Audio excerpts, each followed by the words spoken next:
Hello नमस्कार। आपको याद होगा कि हमने पहले दिन ट्रायंगल के बारे में पूरा डिटेल में बताया था। क्वाड्रिलेटरल के बारे में रह गया था। क्वाड्रिलेटरल को अलग से हम पढ़ा देते हैं कि कितने टाइप के क्वाड्रिलेटरल होते हैं और उसमें क्या क्या प्रॉपर्टीज पाई जाती है। तो आइए हम क्वाड्रिलेटरल के बारे में बताते हैं।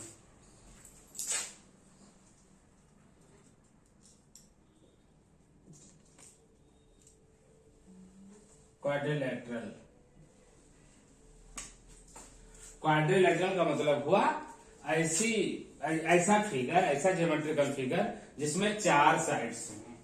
तो ऐसा ज्योमेट्रिकल फिगर जिसमें 4 साइड्स हों तो geometrical figure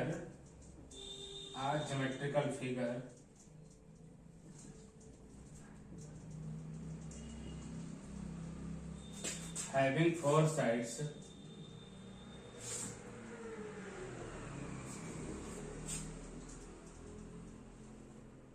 is called quadrilateral.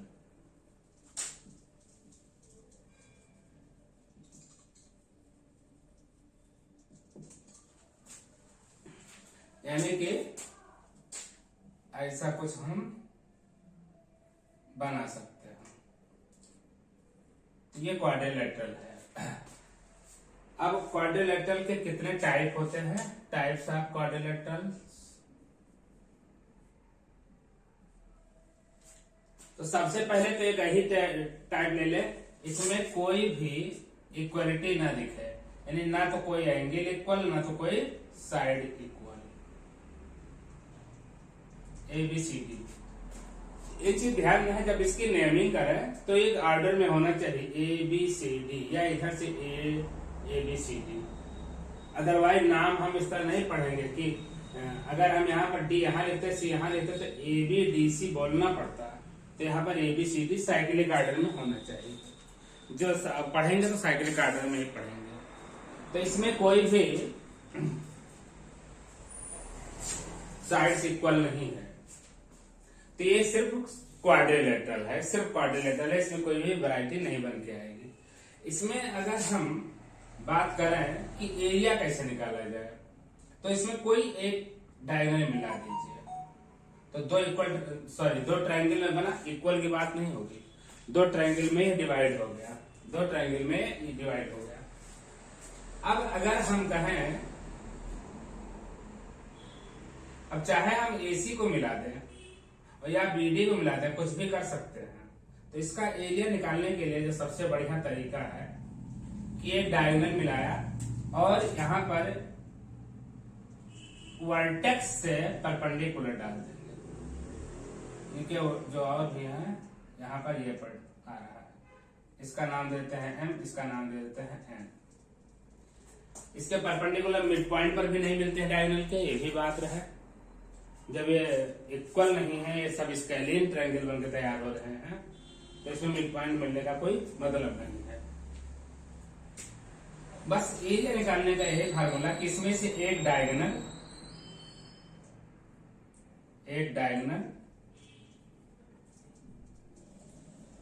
फिर उस डायगोनल पर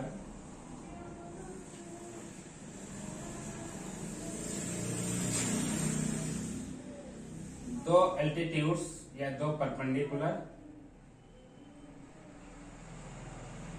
तो नाम मैं लिख देता हूं सीधा, area A is equal to AC नाम दे देते हैं इनटू 2 अल्टीट्यूड जो पड़े DM और प्लस BN अपॉन 2। ये कहिए कैसे निकल के आता है। हमारे पास 2 ट्रायंगल में टूट गए, यानी कि area of quadrilateral ABCD is equal to 2 triangle में तोड़ दिया तो एरिया ऑफ ट्रायंगल कौन सा ADC plus area of triangle ABC। Perpendicular हमने डाल रखा है। ट्रायंगल ADC के लिए हाफ बेस इंटू हाइट लगाएंगे, हाफ बेस यहां पर AC रहेगा और हाइट इसके ऊपर DM प्लस इसका एरिया एबीसी के लिए वही half base into height, half base AC रहेगा और height BN, half AC common ले लेते हैं, डीएम प्लस बीएन, और यही निकल के आ गया half AC DM plus BN upon 2। तो ये एरिया निकल करके आई। इस तरह के ट्रायंगल में एरिया लगा करके और दोनों ट्रायंगल को एरिया जोड़ देंगे तो क्वाड्रिलेटरल की एरिया तैयार हो जाएगी। तो ये क्वाड्रिलेटरल के बारे में आपने समझा है, बहुत ही इंपॉर्टेंट, बहुत ही अच्छा।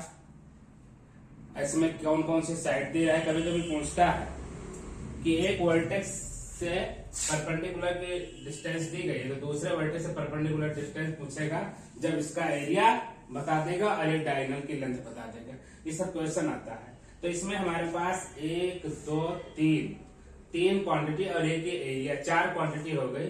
4 क्वांटिटी में कोई 3 क्वांटिटी दे देगा और एक क्वांटिटी निकल आएगी। तो ये रहा पहला टाइप।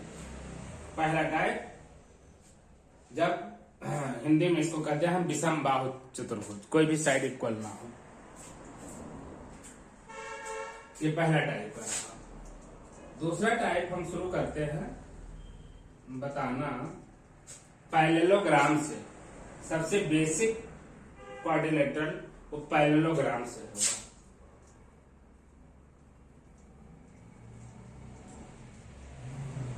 पैरेललोग्राम, पैरेललोग्राम में अपोजिट साइड्स इक्वल होती हैं और पैरेलल होती हैं। इतना ही कहना काफी है कि अपोजिट साइड्स पैरेलल होती हैं, यानी ये इसके पैरेलल हो जाए और ये इसके पैरेलल हो जाए तो पैरेललोग्राम है। अगर कहा जाए अपोजिट साइड्स इक्वल हैं, यानी ये इसके इक्वल हो जाए, ये इसके इक्वल हो जाए, तो भी पैरेललोग्राम है। कोई जरूरी नहीं है कि पैरेलल भी हो और इक्वल भी हो तभी पैरेललोग्राम कह सकते हैं। तो आइए पैरेललोग्राम होने के लिए पहली शर्त इसमें हम बताते हैं आपको कि opposite sides are equal. Opposite sides are parallel लिख देता हूं, आर पैरेलल। और दूसरी चीज अपोजिट साइड आर पैरेलल मतलब ये साइड पैरेलल हो और ये पैरेलल हो तो भी पैरेललोग्राम हो जाएगा।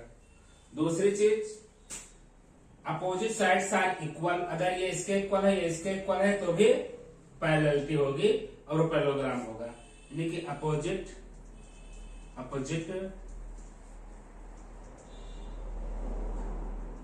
इंग्लिश में लिख रहा था, साइड्स आर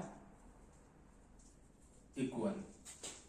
तीसरी चीज जैसे ये साइड है पैरेलल भी हो और इक्वल भी हो तो भी ये पैरेललोग्राम बनेगा। इधर की साइड से कोई मतलब नहीं, या इधर की साइड पैरेलल भी हो और इक्वल भी हो तो मैं तीसरी चीज लिखता हूं, one pair of opposite sides are equal and parallel.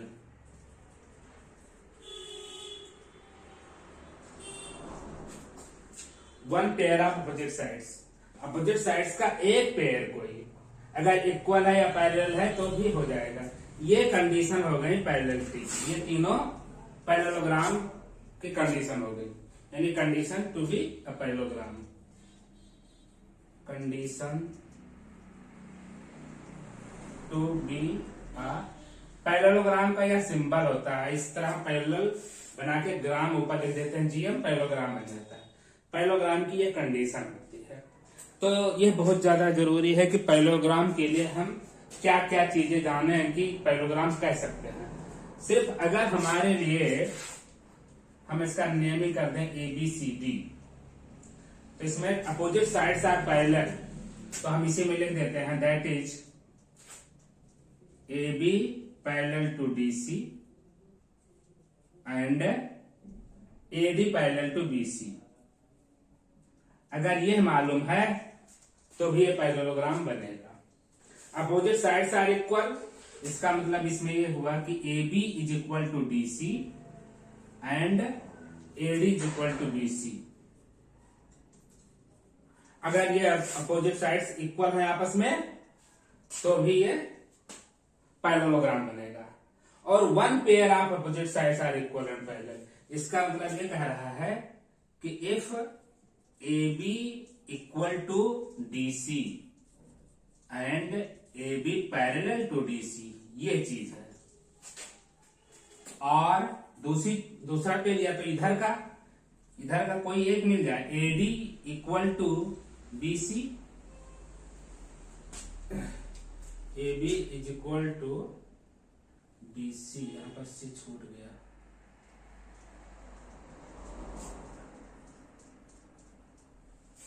AD equal to BC and AD parallel to BC, ये हो जाए तो पैरेललोग्राम बन जाएगा। अब आई बात पैरेललोग्राम हो गया तो क्या क्या चीजें इसमें होंगी, कौन कौन से और फैक्टर्स हैं, यानी कि प्रॉपर्टी। अगर एक पैरेललोग्राम आपको मिला किसी भी तरीके से, चाहे प्रूव करके या गिवन में है कि कोई एक पैरेललोग्राम है, तो उसमें क्या क्या चीजें होती हैं,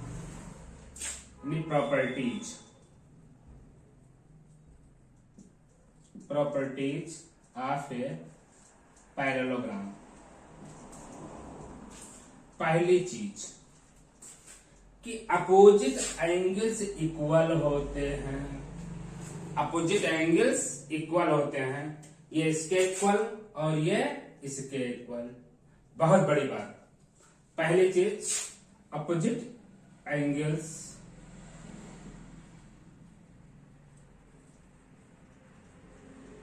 आर इक्वल। अच्छा, ये भी शर्त में हो जाता है कि यहाँ अगर अपोजिट साइड्स इक्वल हो जाएं, सॉरी अपोजिट एंगल्स इक्वल हो जाएं तो फिर पैरेललोग्राम बनेगा। ये भी उसी कंडीशन की है। तो चाहे अब इधर से वो मान लो, चाहे इधर से ये मान लीजिए, तो ये सारी शर्तें बनेगी। तो पहचानने के लिए तो हमारे पास इतना ही है। अब उसी प्रॉपर्टीज को भी शामिल कर लेते हैं। Number 2, opposite angles are equal, यानी कि angle A is equal to angle C, that is angle A is equal to angle C and angle B is equal to angle D। ये हो गया। दूसरी चीज, इनके जो डायगोनल्स होते हैं वो कभी इक्वल नहीं होंगे। डायगोनल्स इक्वल हो जाए अभी तो कहानी ही बन जाए, दूसरी चीज बन जाएगी। ये सिकोड़ करके इसको परपेंडिकुलर खड़ा करना पड़ेगा, डायगोनल इक्वल तब होगा। देखो यहाँ पर एक डायगोनल एक बड़ा है, एक छोटा है, और ये बराबर तभी होगा जब ये वर्टिकली खड़ा हो जाए। और जब वर्टिकल हो जाए मतलब 90 डिग्री बन जाए तो ये बन जाएगा रेक्टेंगल। रेक्टेंगल में रेक्टेंगल एक पैरेललोग्राम भी है और उसके डायगोनल भी इक्वल है। मैं आगे भी बताता हूँ। तो यहाँ पर दूसरी चीज ये है कि जो इसके डायगोनल्स होते हैं वह एक दूसरे को बाइसेक्ट करते हैं। ये M जो पॉइंट है, मिड पॉइंट, वो इस डायगोनल का भी मिड पॉइंट है और इधर AC वाले का भी मिड पॉइंट है। यानी कि diagonals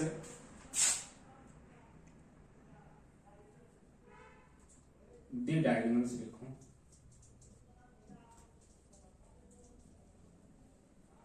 the diagonals bisect each other. The diagonals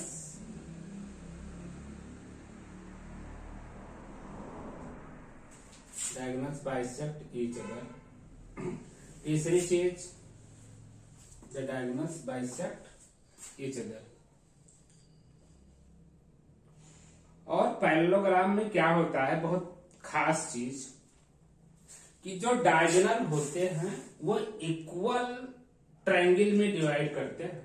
जैसे मान लेते हैं हम इतना से काटे हैं तो ये साइड इसमें ये इक्वल है, इसके साइड में ये इक्वल है, ये दोनों के बीच में जो डायगोनल है दोनों साइड के लिए, दोनों ट्रायंगल के लिए कॉमन है। तो यहाँ पर दोनों डायगोनल काटेंगे, चारों ट्रायंगल इक्वल कटेंगे। तो इसमें ये होगा each diagonal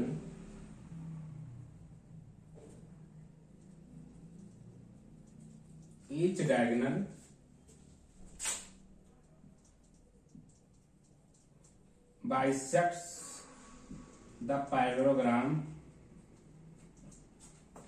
in congruent triangles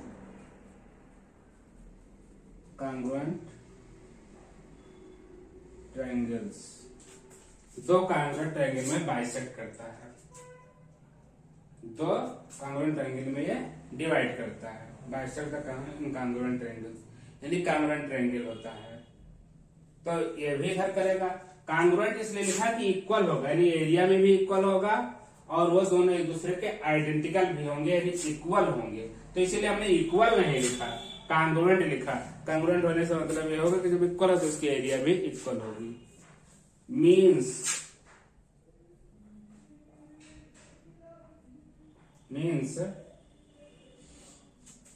both diagonals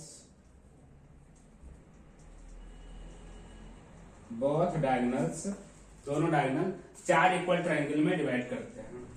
both diagonal divide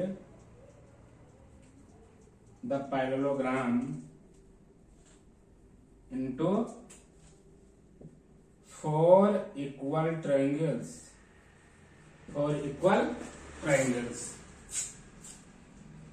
यानी ये चारों आपस में बराबर होते हैं। इसके बराबर ये होता है, इसके बराबर ये होता है। ये सब एरिया में आपस भाई इधर से इधर आधे आधे बढ़ जाते, इधर से इधर आधे बढ़ जाते, तो जाहिर सी बात है चारों इक्वल हो गए। यह बहुत बड़ी बात हो गई। इसी तरीके से रॉम्बस में भी ऐसा होता है। अब पैरेललोग्राम के बारे में पूरी जानकारी आपको मिल गई कि अपोजिट एंगल्स इक्वल होंगे, अपोजिट साइड्स इक्वल होंगी, अपोजिट साइड्स पैरेलल होंगी, डायगोनल्स एक दूसरे को बाइसेक्ट करेंगे यानी कि मिड पॉइंट पर काटेंगे, और दोनों डायगोनल्स चार इक्वल ट्रायंगल में डिवाइड करते हैं। जैसे मान लेते हैं इसमें देखिए, इसके इक्वल ये साइड है ही है और ये बाइसेक्ट करता है एम पॉइंट, यानी यहाँ पर एम और एमसी भी इक्वल है, वर्टिकली अपोजिट एंगल है। ये ट्रायंगल कॉन्ग्रुएंट होगा कि नहीं हो गया भाई? दो साइड हो गई, दो साइड क्या, इसमें भी ये साइड ये साइड ये साइड ये साइड ये साइड सब तो हो गई, इसमें कोई दिक्कत नहीं हो गई। तो ये बराबर हो गया अपोजिट एंगल्स। अब जरा देखें कि इसमें कुछ बच रहा है। पैरेललोग्राम में कुछ नहीं बचा। पैरेललोग्राम में इतनी ही कहानी होती है। पैरेललोग्राम और ट्रायंगल पर और पैरेलल लाइन पर एक चीज बताना बहुत ही जरूरी है, जो पॉइंट नोट करने लायक है। दो पैरेलल लाइंस हों,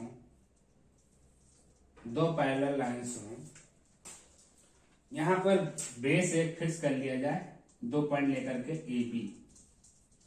इस ए बी लाइन से, इस ए बी सेगमेंट पर बेस्ड होते हुए हम इन दोनों लाइंस के लिए, एल और एम लाइंस के बीच में ढेर सारे यानी बहुत सारे so many parallelograms we can form, बहुत सारे हम बना सकते हैं। ये किए यहां से एक ये पैरेललोग्राम बना, यहां से पैरेललोग्राम इधर भी ऐसे बन सकता है और भी बन सकता है। ये इतने पैरेललोग्राम्स, जितने भी पैरेललोग्राम्स बनेंगे उनकी एरिया इक्वल होगी, यानी the areas of parallelogram having same base and between two parallel lines are equal. The areas of parallelograms formed between two parallel lines having same base are equal। ये चीज। दूसरी चीज ये कि वही चीज हम अगर कह दें कि यही बेस लेते हुए हम कोई एक ट्रायंगल बना लें, हमको ये ट्रायंगल बना दें। देखो ये ट्रायंगल यहाँ पर है एबीसी। एक एबीसी ट्रायंगल का जो एरिया होगा पूरे पैरेललोग्राम एरिया का आधा होगा। ए बी बेस पर जो भी पैरेललोग्राम बना, मान लेते हैं ए बी और यहाँ पर पी क्यू नाम दिया मैंने, तो A B Q P parallelogram का एरिया का आधा होगा एबीसी ट्रायंगल का एरिया। यानी एक ही बेस पर दो पैरेललोग्राम बीच बने हुए ट्रायंगल का एरिया और उसी बेस पर बने हुए पैरेललोग्राम एरिया का आधा होता है। यानी the area of triangle between two parallel lines having a base is half of the parallelogram based on same base between the parallel lines। तो ये जरूरी हो जाता है। तो इसी तरह पैरेललोग्राम में बहुत सारे आपको क्वेश्चन जो मिलेंगे वो इस चीज पर मिलेंगे, इस फैक्ट पर मिलेंगे। यानी कि दो पैरेलल लाइंस हैं और इसमें कोई दो बेस ले लिया ए बी, इससे बना हुआ पैरेललोग्राम ये बनेगा और इससे बना हुआ कोई भी ट्रायंगल, क्योंकि एक ही पर ट्रायंगल भी जितने भी बना लो सारे ट्रायंगल के एरिया भी इक्वल होंगे, लेकिन वो ट्रायंगल का एरिया पैरेललोग्राम एरिया का हाफ होगा। तो इस तरह से अभी हमने पैरेललोग्राम के बारे में बताया, दूसरी चीज होगी। अब हम तीसरा बताने जा रहे हैं। तीसरा बताएंगे पैरेललोग्राम के बाद में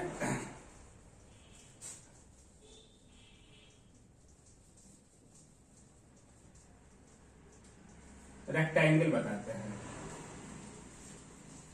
रेक्टेंगल, फिर स्क्वायर, फिर ट्रेपेजियम, फिर रोम्बस और उसके बाद में काइट। तो हम दो ब्रांड बता चुके हैं, तीसरा बताने जा रहे हैं रेक्टेंगल।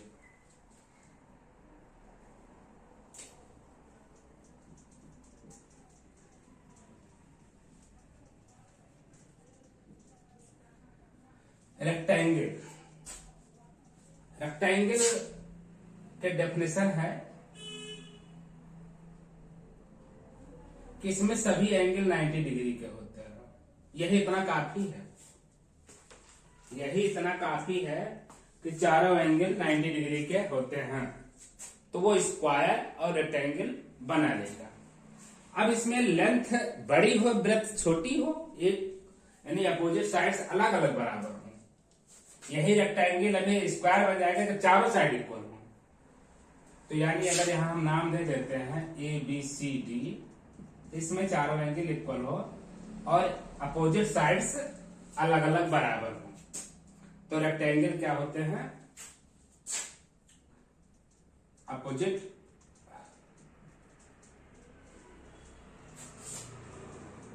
साइड्स आर इक्वल, पहली बात। और दूसरी चीज, each angle is right angle, या आप 90 degree, each angle is right angle.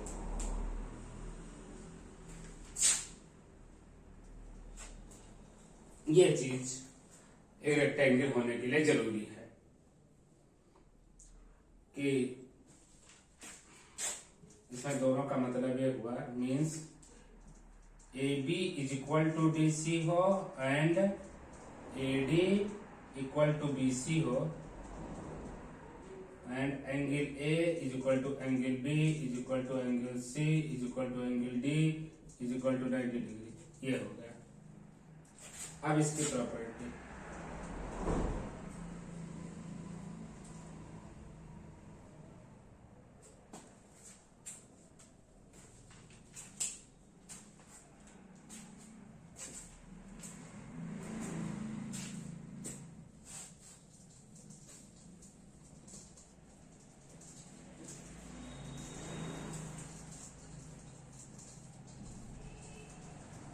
Property में देखिए, इसके प्रॉपर्टी, एक कोई प्रॉपर्टी है ना, मैं प्रॉपर्टीज कर देता हूं।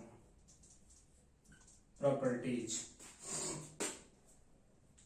इसकी प्रॉपर्टी में सबसे पहली बात तो मैंने बताया था कि ये भी एक पैरेललोग्राम होता है, यानी rectangle is also a parallelogram. Rectangle is a parallelogram. यानी पैरेललोग्राम की सारी कंडीशंस ये मानेगा, सारी कंडीशन फुलफिल होती है। नंबर सेकंड नंबर ये है कि इसके डायगोनल्स इक्वल होंगे, इसके डायगोनल्स AC और BD इक्वल होते हैं, तो diagonals are equal.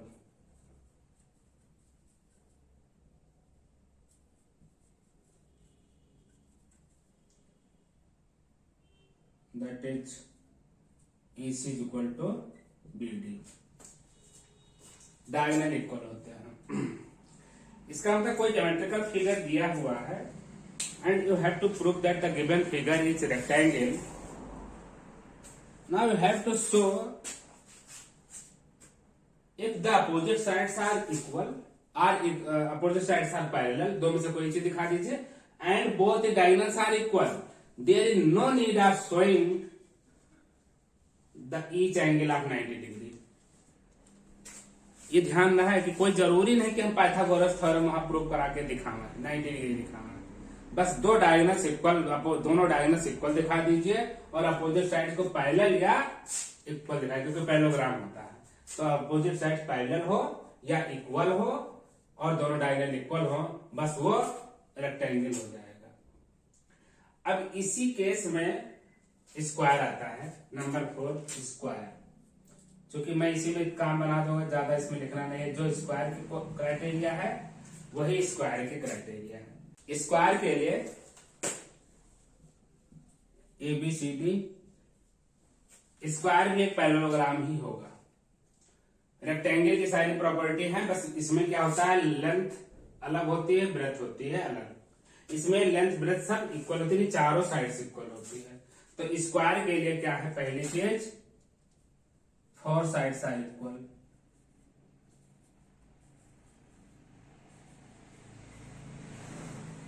Four sides are equal. दूसरी चीज each angle is of 90 degree, each angle is of 90 degree, 90 degree सारे एंगल होंगे। ये पैरेललोग्राम होता है, इसकी क्राइटेरिया, इसकी प्रॉपर्टीज में दिखाता हूं आपको। Properties,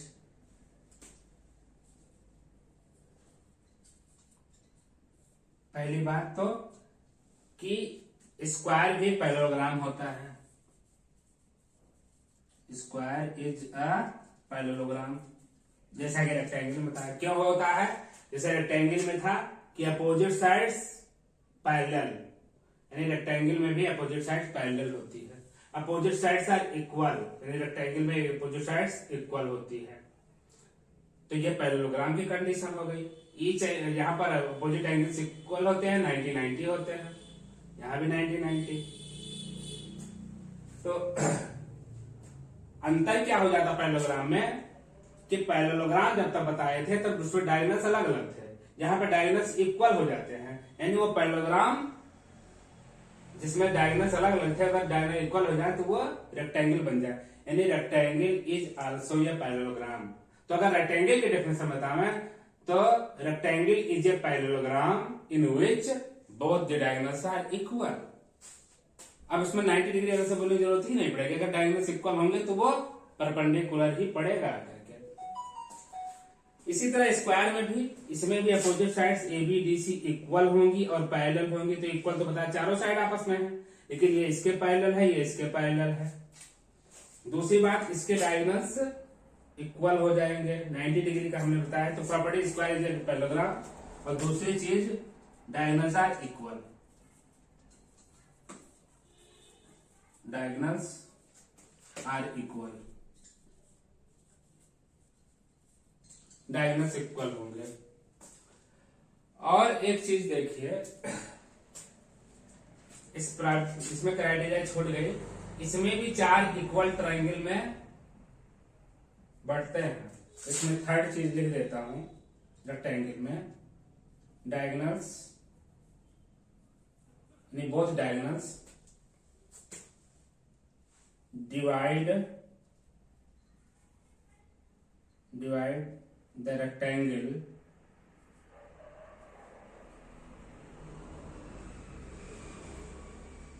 into 4 equal triangles, into 4 equal triangles। यहाँ पर भी दोनों 4 इक्वल। और एक चीज ध्यान रहे, यहाँ पर जो डायगोनल जा रहे हैं अपोजिट साइड्स को अपोजिट एंगल्स को बाइसेक्ट नहीं करते हैं, लेकिन यहाँ पर अपोजिट एंगल्स को बाइसेक्ट करता है, यानी ये 45 में ले जाता है। ये बहुत बड़ी बात है। तो इसके क्राइटेरिया सारी मैं लिख रहा हूँ स्क्वायर की, 2 लिख चुका हूँ, 2 प्रॉपर्टी और लिखता हूँ।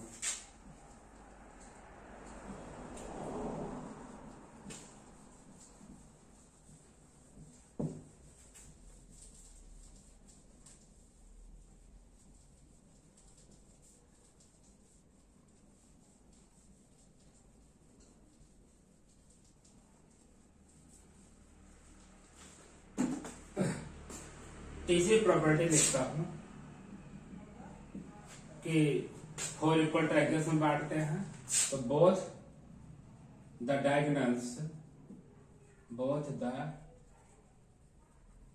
Diagonals divide the square into 4 equal triangles. 4 equal triangles में ये बांटता है, यानी वो एरिया में भी होंगे और कांग्रुएंट भी होंगे। कांग्रुएंट इसलिए, और डायगोनल यहां पर ये छूट गया, diagonals bisect each other perpendicularly. तो यहां पर तो लिख देता हूं, पहले तो जगह है डायगोनल्स, बोथ द डायगोनल्स। चलो डायगोनल्स लिखा तो 2 डायगोनल्स हो ही गया। Diagonals are perpendicular bisector. Diagonals are perpendicular bisector, यानी जो डायगोनल्स हैं वो परपेंडिकुलर बाइसेक्ट होते हैं, यानी यहाँ पर मिड पॉइंट पर पड़ेंगे और परपेंडिकुलर भी होंगे। यहाँ पर परपेंडिकुलर होना जरूरी नहीं है, लेकिन यहाँ पर मिड पॉइंट पर जरूर पड़ेंगे। तो यहाँ एक चीज और छूट रही है प्रॉपर्टी में, यहाँ पर एक और बढ़ा लेता हूं पॉइंट करके कि डायगोनल्स बाइसेक्ट ईच अदर, ये भी ध्यान में है। डायगोनल्स बाइसेक्ट ईच अदर, और यहां पर था डायगोनल्स बाइसेक्ट परपेंडिकुलरली, यहां पर था स्क्वायर में कि परपेंडिकुलर भी पड़ता, लेकिन यहाँ परपेंडिकुलर नहीं होता है, ये ध्यान ना है। यानी कि रेक्टेंगल में डायगोनल्स परपेंडिकुलर बाइसेक्ट नहीं करते हैं, बाइसेक्ट करते हैं, परपेंडिकुलर नहीं करते। स्क्वायर में परपेंडिकुलर बाइसेक्ट करते हैं। फिफ्थ चीज,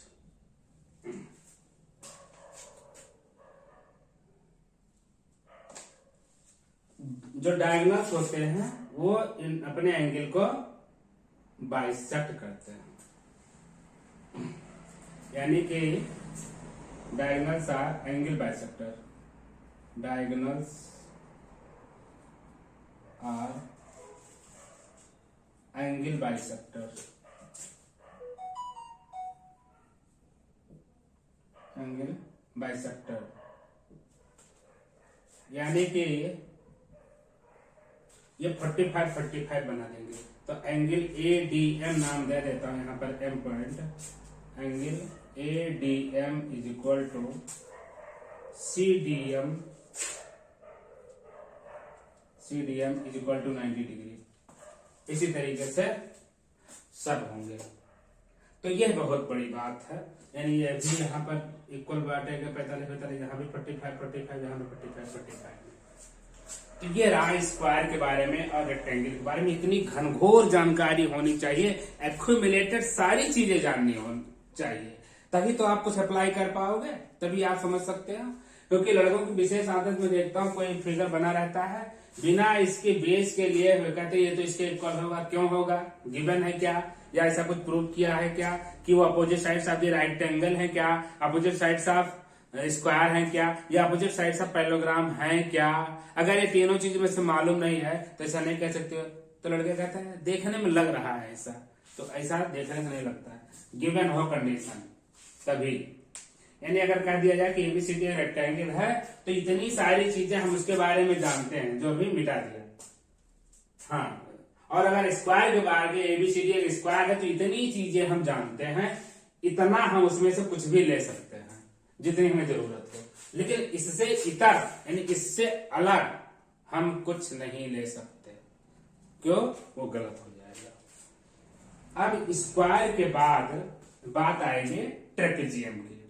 तो हमें लगता है ये वीडियो बड़ा होता जा रहा है क्योंकि अभी भी हमको पढ़ाना है, ट्रेपेजियम पढ़ाना है, रॉम्बस पढ़ाना है और काइट पढ़ाना है। और चूंकि इतना ही मैटर होता है मुझे तीनों पढ़ाने के लिए, मैं सोच रहा हूं इसको नेक्स्ट वीडियो में करते हैं। इंतजार करिए नेक्स्ट वीडियो का। तब तक के लिए नमस्कार, जय हिंद।